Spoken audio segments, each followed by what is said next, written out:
Hello everyone, welcome to student of friends. अभी हम हैं महाराष्ट्र में भंडारा ज़िला में, जहां पर कि आज हम करने वाले हैं a day in a life of SP Lohit Matani sir के साथ, जो कि 2015 बैच के आईपीएस ऑफिसर हैं। आज हम डिस्कस करने वाले इस वीडियो में कि एक एसपी का एक दिन का दिनचर्या क्या क्या होता है, क्या क्या काम करने होते हैं, साथ ही क्या पावर्स होते हैं एज आ एसपी जब वो एक डिस्ट्रिक्ट में सर्विस कर रहे होते हैं, साथ ही साथ क्या क्या क्राइम और क्या क्या रिस्पॉन्सिबिलिटीज़ होती हैं। सो चलिए सर से मिलते हैं।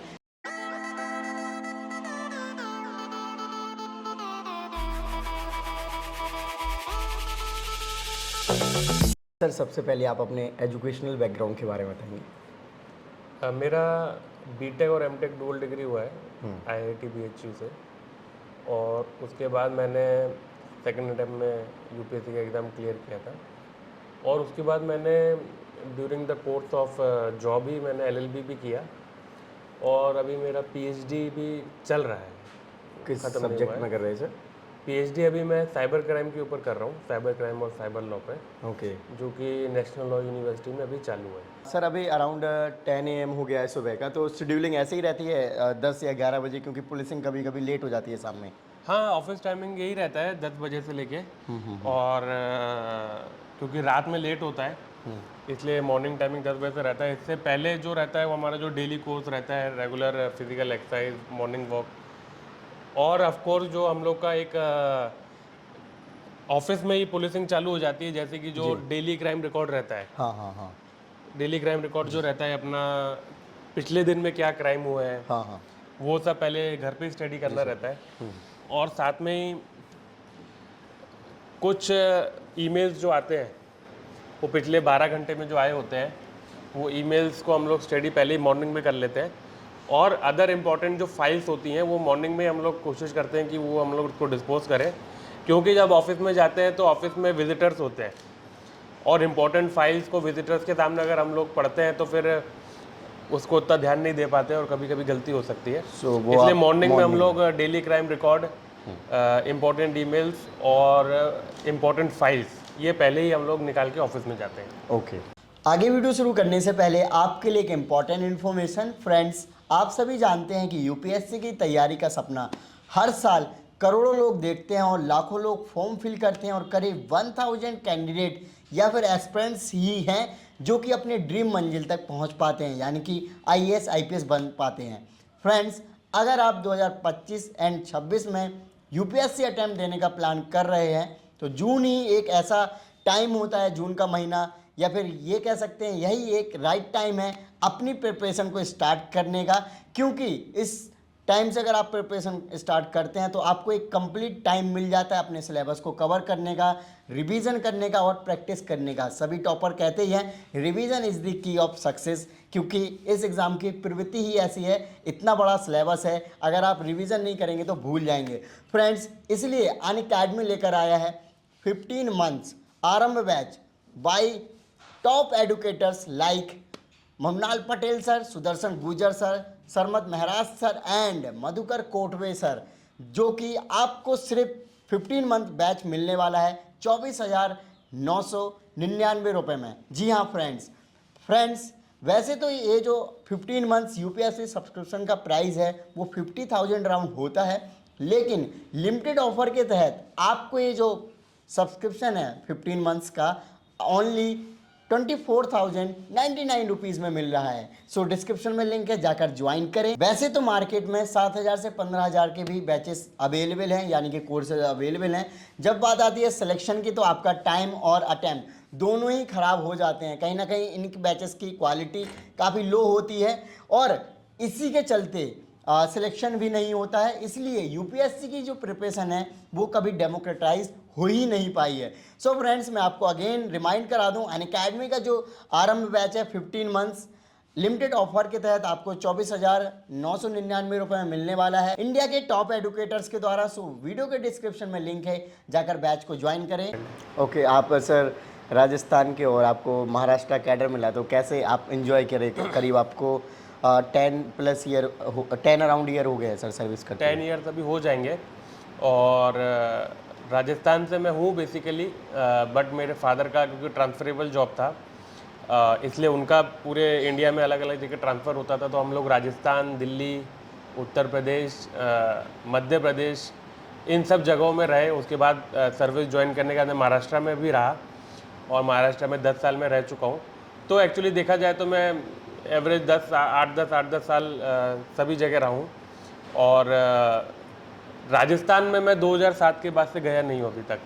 तो एक्चुअल में क्या कहते हैं, ऐसा नहीं कहा जा सकता कि मैं एक पर्टिकुलर जगह से हूँ जी, तो डेफिनेटली सर। क्योंकि पूरे इंडिया में मैं रह चुका हूँ जी, और सभी जगह काम कर चुका हूँ, सभी जगह का एक्सपीरियंस ले चुका हूँ।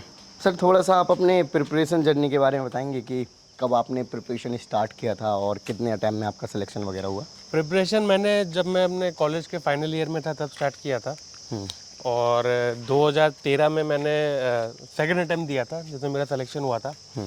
2012 में फर्स्ट अटेम्प्ट दिया था, 2012 का ही मैं पास आउट हूँ। ओके, मतलब ग्रेजुएशन किया था आपने 12 में? ग्रेजुएशन का मतलब वही फाइनल ईयर पास आउट 2012 में हुआ था, उसमें मैंने फर्स्ट अटेम्प्ट दिया था।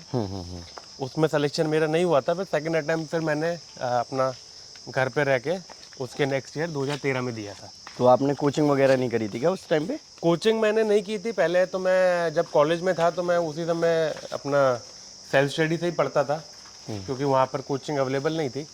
उसके बाद 2000 जब मेरा सिलेक्शन नहीं हुआ, फिर मैं जब घर में गया तो उतना समय नहीं था कि कोचिंग में कर सकूं, क्योंकि इमीडिएटली फिर 2013 का प्रीलिम्स आने वाला था।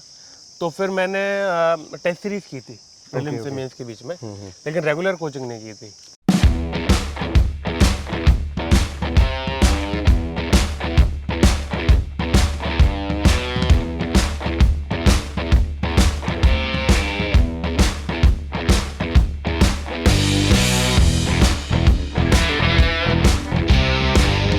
सर एसपी पोस्ट के बारे में थोड़ा सा बताइए कि एक्चुअल एसपी के दायरे में क्या क्या वर्क आते हैं, कितनी जगह रहती है, मतलब जगह इन द सेंस कि कितने थाने आते हैं और किस तरीके से ये कह सकते हैं कि वर्क प्रोफाइल क्या है इसका? एसपी मतलब सुपरिटेंडेंट ऑफ पुलिस, जिसको हिंदी में पुलिस अधीक्षक भी बोलते हैं। पुलिस अधीक्षक का जो काम रहता है वो एक डिस्ट्रिक्ट में जो वहाँ का जो पुलिस एडमिनिस्ट्रेशन है उसका वो इंचार्ज रहता है। जी, उसका उस डिस्ट्रिक्ट में सबसे पहले क्राइम का इन्वेस्टिगेशन करना, कोई क्राइम होता है उसका इन्वेस्टिगेशन करना उसका मेन रोल रहता है। साथ में उस डिस्ट्रिक्ट में लॉ एंड ऑर्डर बना के रखना वो उसका मेन रोल रहता है, और क्राइम प्रिवेंशन करना। ये सबसे 3 मोस्ट इम्पॉर्टेंट चीज़ें हैं जो एक पुलिस अधीक्षक को अपने ही जो फोर्स के साथ में करनी होती है। Crime investigation, law and order maintenance और क्राइम प्रिवेंशन, ये 3 चीज़ें के लिए वो, और बाकी जितनी भी चीज़ें रहती हैं वो उसके क्या कहते हैं सब पार्ट्स में आ जाती हैं। हाँ जी सर। सर जैसे कि देखा जाता है ज़िले में डीएम होते हैं जो कि ज़िले के मालिक बोला जाता है, लेकिन पुलिसिंग में देखा जाए तो एसपी। तो सर यूपीएससी के थ्रू डीएम बनते हैं या फिर जो कह सकते हैं सिविल जो सर्विसेज होते हैं उसमें जाते हैं, बाकी पुलिस में आईपीएस लोग। तो सर ये जो डिफरेंट है पावर का कहें या फिर कह सकते हैं सर्विस में लोगों को सर्व करने के दायरे में कितना ज़्यादा बड़ा है और किस में कितना ज़्यादा फ़र्क है? नहीं, सबसे पहले तो कोई महाराष्ट्र में डीएम को जिले का मालिक नहीं कहा जाता है क्योंकि यहाँ पर काफ़ी डेमोक्रेटिक कल्चर है। दूसरी बात, जो डिस्ट्रिक्ट मजिस्ट्रेट का रोल है वो एक तो उनका जो डिपार्टमेंट है रेवेन्यू डिपार्टमेंट, वो रेवेन्यू एडमिनिस्ट्रेशन के हेड हैं, collection of revenue, distribution of revenue, land records, उसके वो हेड हैं। सेकेंडली डिस्ट्रिक्ट एडमिनिस्ट्रेशन में कोऑर्डिनेट करने का वो काम करते हैं, क्योंकि डिस्ट्रिक्ट लेवल पर अलग अलग डिपार्टमेंट्स हैं। पुलिस डिपार्टमेंट है, एडमिनिस्ट्रेशन, एग्रीकल्चर है, प्लानिंग है और पीडब्ल्यूडी है। तो ये सभी डिपार्टमेंट्स को कोऑर्डिनेट करते हुए डिस्ट्रिक्ट का जो इकोनॉमी है, डिस्ट्रिक्ट का जो प्लान है वो कैसे इम्प्लीमेंट हो सकता है, ये डिस्ट्रिक्ट मजिस्ट्रेट का काम में आता है। उसमें वो जब कोऑर्डिनेट करते हैं तो वो कन्विंस करते हैं, रिक्वेस्ट करते हैं, लेकिन एज अ बॉस वो नहीं बिहेव करते हैं। दूसरी बात, पुलिस डिपार्टमेंट जो है उसका जो सुपरिटेंडेंट ऑफ पुलिस एक डिस्ट्रिक्ट हेड होता है, उसके ऊपर रेंज आईजी रहते हैं और डीजी स्टेट गवर्नमेंट के रहते हैं। उनके अंडर में एक एसपी को काम करना होता है।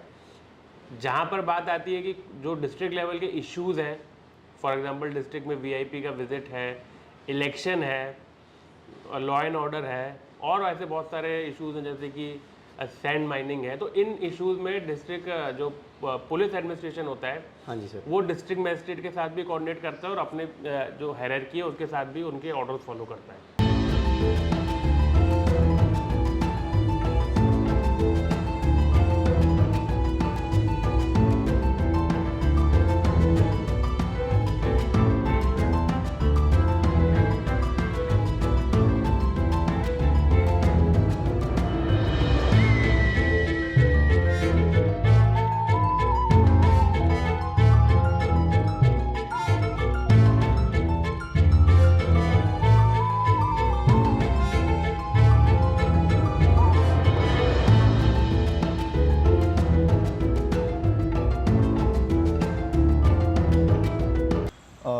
सर आपको अराउंड 2 ईयर हो गए हैं यहाँ पे एज एसपी सर, तो आपने पर्टिकुलरली भंडारा के लिए, लोगों के लिए या फिर पुलिस के लिए क्या ऐसे काम किए या फिर कुछ ऐसे इनिशिएटिव स्टार्ट करे हों जो कि डायरेक्टली हेल्प करते हो?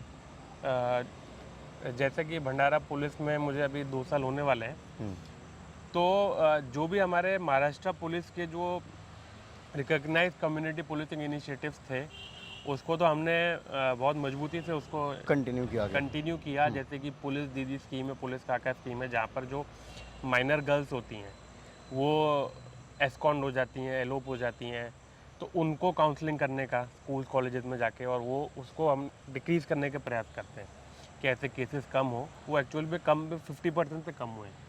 दूसरा, जो ड्रग्स का सेवन क्या कहते हैं जो यंग लोग करते हैं, उनको भी काउंसलिंग करने का पुलिस दीदी स्कीम में हम लोग करते हैं। जी सर। लेकिन आने के बाद, यहाँ पे आने के बाद जो कुछ नई स्कीम्स मैंने चालू की, उसमें सबसे महत्वपूर्ण थी प्रोजेक्ट कर्मशिला और एक हमारा आदर्श ग्राम योजना।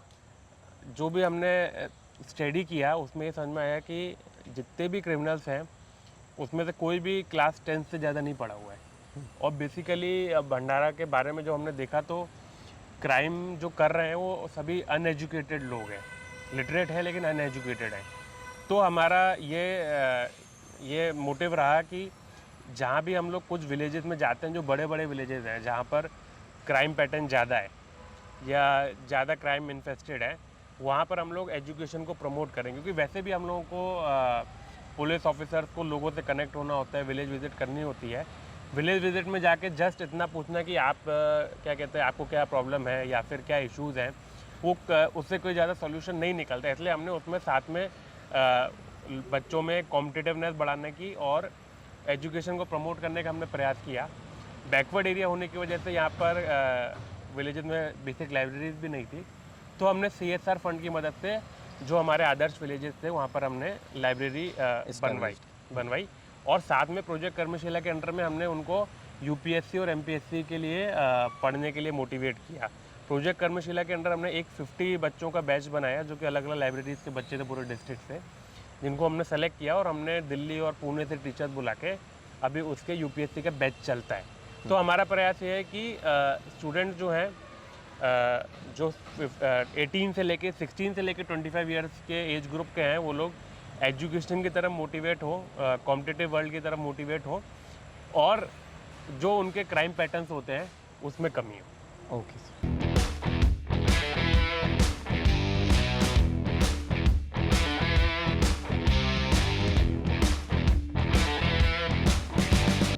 जनरली ये जो आपका ऑफिस का शेड्यूल है वो डेली किस प्रकार से रहते हैं? ऐसा फिक्स रहता है या फिर चेंज होता रहता है सर?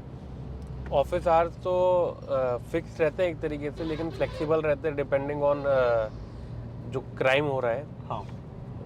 और उसमें ऑफिस का जो एडमिनिस्ट्रेटिव वर्क रहता है वो फिक्स रहता है, जिसमें कि जो क्लरिकल स्टाफ है वो ऑफिस में आता है, उसके साथ में जितने भी हमारे लीव के इश्यूज़, पेंशन के इश्यूज़, मेडिकल बिल के इश्यूज़, जो भी पुलिस एडमिनिस्ट्रेशन के रहते हैं। लेकिन साथ में ही जो रेगुलर लॉ एंड ऑर्डर और क्राइम का सिचुएशन रहता है, उसके जो रेगुलर इश्यूज़ रहते हैं वो भी उसमें इन्वॉल्व होते हैं। लेकिन जो डेली जो सिचुएशन रहती है, क्राइम सिचुएशन रहती है, वो उसके हिसाब से फिर फ्लेक्सिबल वर्किंग आवर्स रहते हैं। जिसमें कि क्राइम सीन को अटेंड करना और स्पॉट पे जाना, उसमें इन्वेस्टिगेशन में सुपरवाइज करना, तो वो हिसाब से वो रेगुलर टाइम पीरियड में ऐड हो जाता है। Okay okay. आज हम सर आपके साथ दिन भर से हैं, जिसमें देखा है कि आप सर बहुत ज़्यादा मीटिंग कर रहे हैं, फाइल चेक कर रहे हैं, एंड जो क्रिमिनल हैं या फिर अक्यूज़ हैं उनसे बात कर रहे हैं और सॉल्यूशन दे रहे हैं। तो इस जो पूरा ये डे होता है उसमें अपने आप को कूल या फिर सर काम कैसे रखते हैं? कई काफ़ी बार जो वर्क का प्रेशर होता है वो कहीं ना कहीं इरिटेटिंग या फिर वैसा गुस्सा टाइप नेचर का हो जाता है। अपने आप को कूल और काम रखने के लिए मैं कोशिश करता हूँ कि physical activity at least half an hour से लेके 45 मिनट्स तक मैं डेली करूँ, जो कि जनरली इवनिंग टाइम्स में रहती है, क्योंकि अभी समर सीज़न चल रहा है और यहाँ पे जो विदर्भ एरिया है ये मॉर्निंग से ही बहुत हॉट हो जाता है जी। तो इवनिंग टाइम में अभी 8, साढ़े 8, 9 बजे के बाद मैं कोशिश करता हूँ कि मैं फिज़िकल एक्टिविटी में इन्वॉल्व हो जाऊँ। और उसमें ये टाइम पीरियड में ये भी अच्छा है कि उसके बाद अगर कोई इंसिडेंस होता है तो उसके बाद मैं फिर फील्ड पे जा भी सकता हूँ। और दूसरा मेरा कोशिश रहता है कि मैं मेडिटेट करूँ कंटिन्यूसली, ताकि कोई भी अगर ऐसी सिचुएशन होती है जो जिससे कूल लॉस होता है या फिर मेंटल स्टेबिलिटी लॉस होती है, तो बेसिकली वो मेडिटेशन करने से वो फिर बैक ट्रैक पे आ जाती है और वो जो इंसिडेंस होता है वो बहुत ही शॉर्ट टाइम पीरियड का हो जाता है। Right.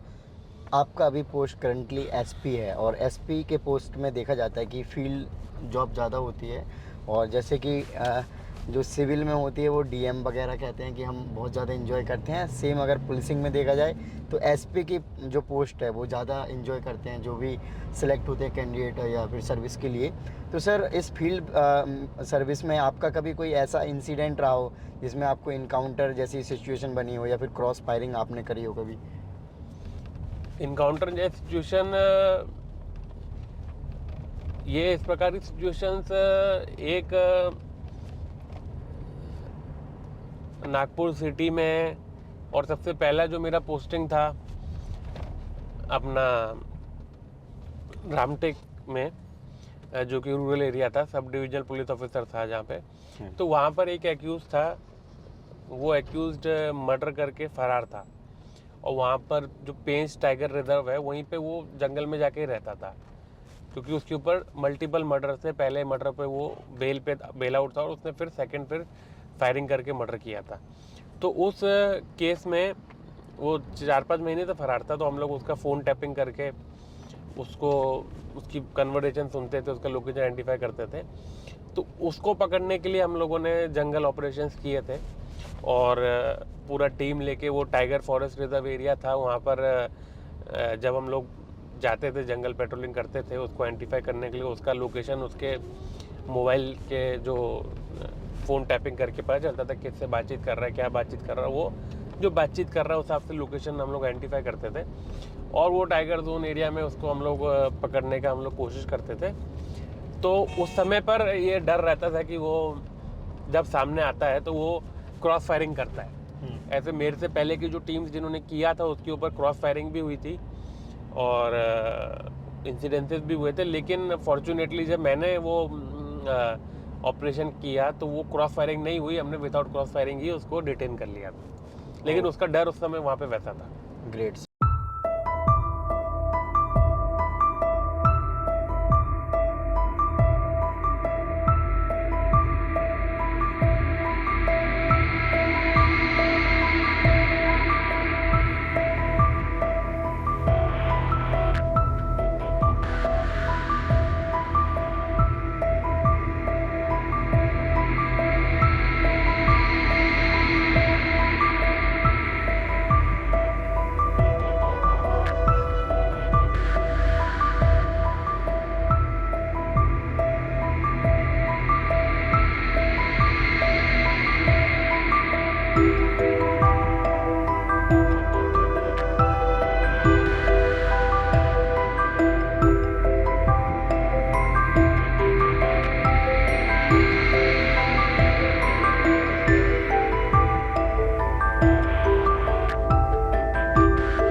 what you say. Yeah, I'ma do shit my way.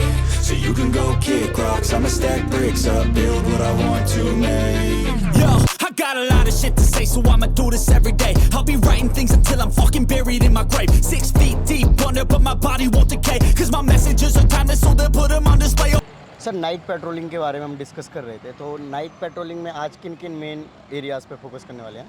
देखिए आज नाइट पेट्रोलिंग में बेसिकली क्योंकि मैं आपको बताना चाहता हूँ कि मई जून ये जो टाइम रहता है, ये इस टाइम पे जनरली पूरे इंडिया में क्रिमिनल एक्टिविटीज़ बढ़ती हैं। हाँ।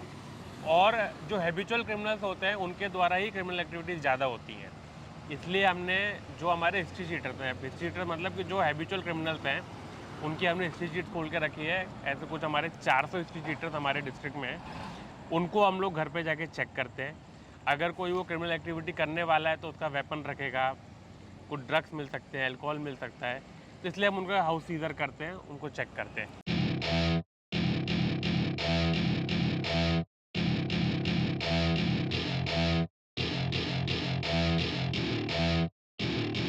Welcome to my party, we're just getting started. A life is a dream. काय करतोय रे or a सध्या? nightmare story. का आता चोऱ्या फिऱ्या सगळं बंद आहे का? बंद आहे ना सगळं आता? आता काय काम करायला लागलं सध्या? बरं. किती वाजता आला तू? ठीक आहे. कोणती गाडी चालवायला लागला? टवेरा. बाकी आता काय व्यवस्थित काम चालू आहे तुझं? ठीक आहे. घरीच थांबशील, रात्री कुठं फिरायचं नाही. ठीक आहे? घरी कोण कोण आहे आता? चलो तू. Shots till I'm feeling okay. I think I'm going crazy. Don't think I'll get home safe. So I'm taking 6 shots all straight to the face. I'm taking 6 shots, are you coming with me? I'm taking 6 shots, yeah, straight to the face. And I wanna get lost, I'm sick of this place. Don't know how to stop when I'm feeling this way. So I'm taking 6 shots till I'm feeling okay. I think I'm going crazy. Don't think I'll get home safe. So I'm taking 6 shots all straight to the face. I'm taking 6 shots, are you coming with me? Sometimes you need to let loose, grab juice, get goose, tattoo. कि जो हम लोग नाकाबंदी लगा के जो vehicles को randomly रोकते हैं उनको चेक करते हैं। हमारा जो मेन मोटिव रहता है कि उसमें कोई वेपन, फायर आर्म, कोई तलवार, इस प्रकार की चीज़ मिल जाए। तो ये नाइट पेट्रोलिंग का मेन उद्देश्य रहता है, क्योंकि जो भी क्रिमिनल एक्टिविटी होती है वो नाइट के टाइम में ज़्यादा होती है। बाकी जितने भी जो लिकर शॉप्स हैं, बार्स हैं, पब्स हैं, ये हम लोग इंश्योर करते हैं कि वो टाइम पे बंद हो जाएं, ताकि किसी प्रकार का ड्रंक एंड ड्राइविंग और इस प्रकार की चीज़ ना हो। Cover up my scars, flip the handlebars, crashing in my car, wake up in a bar, I'll be a superstar, just on my avatar, this world is so bizarre, empty out the reservoir, yeah. I'm taking 6 shots, yeah, straight to the face, and I wanna get lost, I'm sick of this place, don't know how to stop when I'm feeling this way, so I'm taking 6 shots till I'm feeling okay. I think I'm going crazy. Don't think I'll get home safe. So I'm taking 6 shots all straight to the face. I'm taking 6 shots. Are you? Sir जैसे कि particularly crime जिस field में ज़्यादा बढ़ रहा है, फिर उसको टैकल करने के लिए फिर आगे और क्या चीज़ें करते हैं आप लोग? जैसे पर्टिकुलरली कोई चीज़ पैटर्न पता चल जाता है तो वो इजीली एंड किया जा सकता है सर। पैटर्न पता लगाते हैं हम लोग कि कितने बजे क्राइम होता है, कौन से लोग कर रहे हैं, खास करके रिपीट ऑफेंडर, उन पे टारगेट करते हैं। कितने बजे क्राइम हो रहा है उस जगह उस समय पे पुलिस की विजिबिलिटी बढ़ाते हैं। कौन से एरिया अफेक्टेड हैं वहाँ पे विजिबिलिटी बढ़ाते हैं, क्योंकि हर जगह तो पुलिस वाला पहुँच नहीं सकता, हर किसी को टच नहीं कर सकता। इसलिए हम लोग डेटा का यूज़ करते हैं। डेटा का यूज़ करके कौन लोग क्रिमिनल्स हैं, कहाँ पर क्राइम ज़्यादा हो रहा है और कितने बजे क्राइम ज़्यादा हो रहा है, तो वहाँ पर हम लोग अपना प्लानिंग करके फोकस करके हम लोग उधर उस टाइम पे पुलिसिंग करते हैं। क्योंकि अगर हम लोग सोचें कि 24 घंटे हम लोग एक ही स्ट्रेंथ के साथ पुलिसिंग और सभी जगह कर पाएंगे, वो पॉसिबल नहीं है। इसलिए डेटा का यूज़ करके आइडेंटिफाई करते हैं, फिर वैसे पुलिसिंग करते हैं। ओके, कहीं ना कहीं एक डर का माहौल बनाना होता है क्रिमिनल्स के बीच में जो नाइट पेट्रोलिंग होती है, और ये रेगुलर रहते हैं तो इससे कहीं ना कहीं क्राइम भी कम होता है सर। क्राइम रेट कम करना एक टारगेट रहता है हमारा, लेकिन एक मेन टारगेट रहता है कि सीरियस क्राइम प्रिवेंट होने चाहिए। तो जहाँ भी हमारे इन्वॉल्वमेंट की वजह से क्राइम प्रिवेंट होता है, क्योंकि जो चीज़ प्रिवेंट हो गई वो दिखाई नहीं देने वाली है, हमको पता भी नहीं चलेगा कि वो प्रिवेंट हो गई। हाँ। इसलिए हम लोग रेगुलर अपना काम करते हैं और ये इंश्योर करते हैं कि सीरियस क्राइम डिस्ट्रिक्ट में नहीं होना चाहिए। Okay sir. Cover up my scars, flip the handlebars, crashing in my car, wake up in a bar, I'll be a superstar, just on my avatar, this world is so bizarre, empty out the reservoir, yeah, I'm taking 6 shots, yeah, straight to the face, and I'm क्या कर रहा है अभी फिलहाल? कहाँ पर? बाकी कुछ झगड़ा वगैरह अभी का नहीं है ना, बंद है सब? और तू क्या कर रहा है? मैं तो हूँ नगर परिषद के नाली की टेंडर चालू है ठेकेदारी, तो वो कर रहा हूँ। झगड़ा वगैरह अभी नहीं सर, सब तो सब बंद है। अभी कुछ झगड़ा वगैरह करेंगे तो जेल पास कर दूंगा अभी, ठीक है? और जहाँ रात के 11 के बाद बाहर निकलने का नहीं, समझा क्या? ठीक।